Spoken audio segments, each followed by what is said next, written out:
Hi అండి. SVL digital నాలెడ్జ్కి స్వాగతం. ఈరోజు మనము మన మొబైల్లో రాజీవ్ యువ వికాస్ స్కీమ్కి మనము ఎలా అప్లై చేసుకోవాలో చూద్దాం. దానికి మనకి ఏమేమి డాక్యుమెంట్స్ కావాలి, ఏమేమి అప్లోడ్ చేయాలి అనేది మనం చూద్దాం. ముందుగా మన మొబైల్లో క్రోమ్ బ్రౌజర్ని ఓపెన్ చేయాలి. ఇలా మన క్రోమ్ బ్రౌజర్ ఓపెన్ చేసిన తర్వాత అక్కడ మనము ఏమని టైప్ చేయాలంటే tsobms.cgg.gov.in అని మనం టైప్ చేసి మనం ఎంటర్ ప్రెస్ చేయాలి. ఇలా మనము టైప్ చేసి ఎంటర్ ప్రెస్ చేసిన తర్వాత మనకి ఇంటర్ఫేస్ అనేది ఈ విధంగా ఓపెన్ కావడం జరుగుతుంది.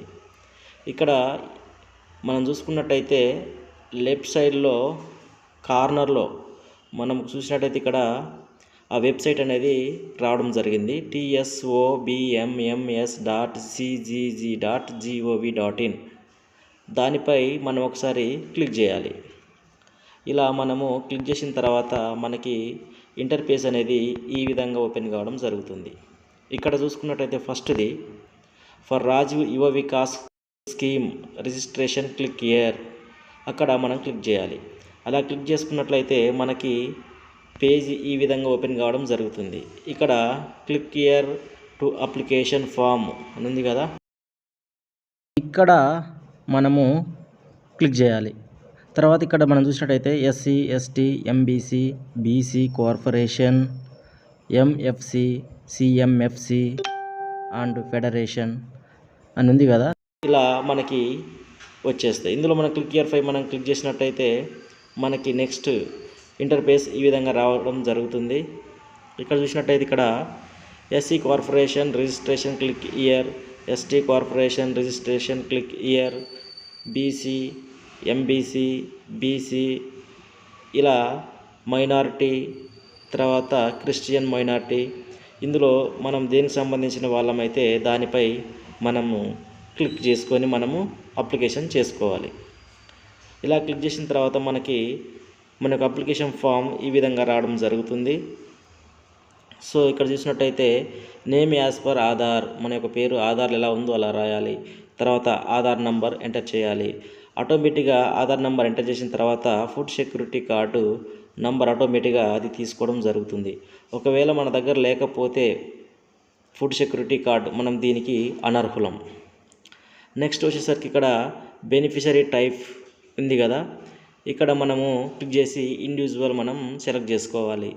తర్వాత టైప్ ఆఫ్ ఫైనాన్షియల్ అసిస్టెన్స్ దగ్గర బ్యాంక్ లింక్డ్ స్కీమ్ పై మనం క్లిక్ చేయాలి. తర్వాత ఇక్కడ సెక్టార్ ఉన్న దగ్గర మనము క్లిక్ చేసినట్టయితే ఇందులో మనం ఎందులో చేయాలనుకుంటున్నామో అది మనం క్లిక్ చేసుకోవాలి. ఇక్కడ నేను చూసుకున్నట్టయితే ఇండస్ట్రియల్ సర్వీస్ బిజినెస్, ఇందులో నేను చేయాలనుకుంటున్నా కాబట్టి దాన్ని నేను క్లిక్ చేశాను. తర్వాత కిందికి వచ్చేటైతే స్కీమ్స్, ఇందులో ఎందులో మన యొక్క బిజినెస్ స్టార్ట్ చేయాలనుకుంటున్నాము అనేది ఇక్కడ మనము సెలెక్ట్ చేసుకోవాలి. ఇలా సెలెక్ట్ చేసుకున్న తర్వాత ఇక్కడ మనకి 4 lakhs అంటే నేను సెలెక్ట్ చేసుకున్న దాన్ని బట్టి మన యొక్క అమౌంట్ అని రావడం జరుగుతుంది. ఇక్కడ చూసినట్టయితే నాకు 4 lakhs రావడం జరిగింది. ఇలా నెక్స్ట్ మనం గో కొట్టిన తర్వాత ఇక్కడ మనకి ఇలా రావడం జరుగుతుంది అప్లికేషన్.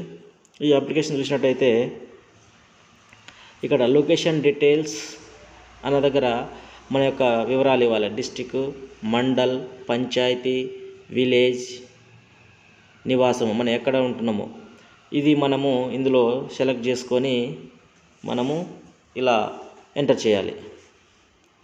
నెక్స్ట్ సెక్టార్ డీటెయిల్స్ దగ్గర ఇక్కడ మనం చూసుకున్నట్టయితే ఇవి ఆటోమేటిక్గా మన మొబైల్ ఈ అప్లికేషన్ రావడం జరుగుతుంది. ఎందుకంటే ఇంతకుముందు మనం ఎంటర్ చేసిన డీటెయిల్సే ఇందులో రావడం జరుగుతుంది. ఇక్కడ కొద్దిగా మనము కిందికి చూసినట్టయితే ఆ గ్రీన్ కలర్ కింద 4 lakhs అనే అమౌంట్ ఉంది కదా, అక్కడ 4 lakhs కింద మనం చూసినట్టయితే యూనిటీ విలువ అంటే యూనిటీ కాస్ట్ అన్న దగ్గర మనము 4 lakhs అవుతుంది కాబట్టి మనకి అక్కడ మనం 4 lakhs అని మనము ఎంటర్ చేయాలి. ఇలా 4 lakhs అని మనం ఎంటర్ చేసిన తర్వాత మనకి సబ్సిడీ ఎంత వస్తుంది, బ్యాంకు నుండి లోన్ ఎంత వస్తుంది అని మనకి కింద రావడం జరుగుతుంది. ఇక్కడ చూసినట్టయితే 2,40,000 అనేది సబ్సిడీ రావడం జరుగుతుంది. 1,60,000 అనేది బ్యాంక్ లోన్ ఇవ్వడం జరుగుతుంది. సో ఈ విధంగా మనకి రావడం జరుగుతుంది. ఇక్కడ దాని తర్వాత కింద చూసుకున్నట్టయితే టోటల్ అమౌంట్ మనకి 4 lakhs రావడం జరిగింది. సో మనము దాని కింద మనం చూసినట్టయితే మనము మన యొక్క బ్యాంకుని సెలెక్ట్ చేసుకోవాలి. తర్వాత మన యొక్క బ్యాంకు యొక్క బ్రాంచ్ని మనం సెలెక్ట్ చేసుకోవాలి. IFSC కోడ్ మనం ఎంటర్ చేయాలి. తర్వాత పాన్ నంబర్ని మనము ఎంటర్ చేయాలి. ఇది ఆప్షనల్ అన్నట్టు. నెక్స్ట్ మనం చూసినట్టయితే అప్లికెంట్ డీటెయిల్స్ అన్న దగ్గర ఇవి డీటెయిల్స్ అనేటివి ఇవి ఆల్రెడీ ఇందులో వచ్చేస్తాయి. ఆల్రెడీ ఇంతకుముందు మనం ఎంటర్ చేసినాం కాబట్టి అవి రావడం జరుగుతుంది. ఇక్కడ మనం చూసినట్టయితే ఫిజికల్ హ్యాండిక్యాప్డ్ దగ్గర మనం ఎస్ అయితే ఎస్, నో అయితే నో సెలెక్ట్ చేసుకోవాలి. జెండర్ దగ్గర మనము మన యొక్క జెండర్ని సెలెక్ట్ చేసుకోవాలి. తర్వాత అర్బన్ అయితే అర్బన్, రూరల్ అయితే రూరల్ మనము సెలెక్ట్ చేసుకోవాలి. తర్వాత క్యాస్ట్ దగ్గర మన యొక్క క్యాస్ట్ మనం సెలెక్ట్ చేసుకోవాల్సి ఉంటుంది. నెక్స్ట్ మీ సేవ యొక్క క్యాస్ట్ సర్టిఫికేట్ యొక్క నంబర్ మనము ఎంటర్ చేయాలి. తర్వాత మీ సేవ యొక్క క్యాస్ట్ యొక్క నంబర్ మనం ఎంటర్ చేసిన తర్వాత కింద నేమ్ యాజ్ పర్ క్యాస్ట్ అని ఉంది కదా, అక్కడ మన యొక్క నేమ్ని క్యాస్ట్ ఇన్కమ్లో ఎలా ఉందో మనం దాన్ని అలా ఎంటర్ చేయవలసి ఉంటుంది. నెక్స్ట్ వచ్చేసరికి సబ్ క్యాస్ట్ మనము సెలెక్ట్ చేసుకోవాలి. అలా సబ్ క్యాస్ట్ మనం సెలెక్ట్ చేసుకున్న తర్వాత కిందికి వచ్చినట్టయితే క్వాలిఫికేషన్ డీటెయిల్స్, మన యొక్క క్వాలిఫికేషన్ మనము సెలెక్ట్ చేసుకోవాల్సి ఉంటుంది. తర్వాత మీ సేవ ఇన్కమ్ నంబర్ అంటే మన యొక్క మీ సేవ ద్వారా వచ్చినటువంటి ఇన్కమ్ సర్టిఫికేట్ నంబర్ మనం ఎంటర్ చేయాలి. తర్వాత name as per income certificate, అలా మన పేరు ఎలా ఉందో ఇన్కమ్ సర్టిఫికేట్లో అలా మనం ఎంటర్ చేయాలి. తర్వాత డేట్ ఆఫ్ బర్త్, మన డేట్ ఆఫ్ బర్త్ని మనము ఎంటర్ చేయాలి. తర్వాత ఏజ్, మన యొక్క ఏజ్ ఎంతో మనము ఎంటర్ చేయాలి. నెక్స్ట్ యాన్యువల్ ఇన్కమ్, మన యొక్క యాన్యువల్ ఇన్కమ్ ఎంతో మనం ఎంటర్ చేయవలసి ఉంటుంది. తర్వాత మన మొబైల్ నెంబర్ ఎంటర్ చేయాలి. తర్వాత ఆల్టర్నేట్ మొబైల్ నెంబర్ మనము ఎంటర్ చేయాలి. తర్వాత మన వృత్తి, మనం ఏం పని చేస్తున్నామో మనం ఇందులో మనకు సంబంధించిన దాన్ని మనము సెలెక్ట్ చేసుకోవాలి. ఏది లేకపోతే అదర్ అనేసి సెలెక్ట్ చేసి మనము టైప్ చేయవలసి ఉంటుంది. నెక్స్ట్ వల్నరబుల్ గ్రూప్స్ అనే దగ్గర మనం ఒకసారి సెలెక్ట్ అని క్లిక్ చేసినట్టయితే మనకి ఇందులో మనకి ఏదైనా సంబంధించింది ఉంటే పెట్టాలి, లేకపోతే అవసరం లేదు. నెక్స్ట్ ఇలా మనం సెలెక్ట్ చేసుకున్న తర్వాత అడ్రస్ డీటెయిల్స్ దగ్గర మన యొక్క హౌస్ నంబర్ అంటే డోర్ నెంబర్ ఎంటర్ చేసి మన యొక్క అడ్రస్ని మనము ఎంటర్ చేయాలి.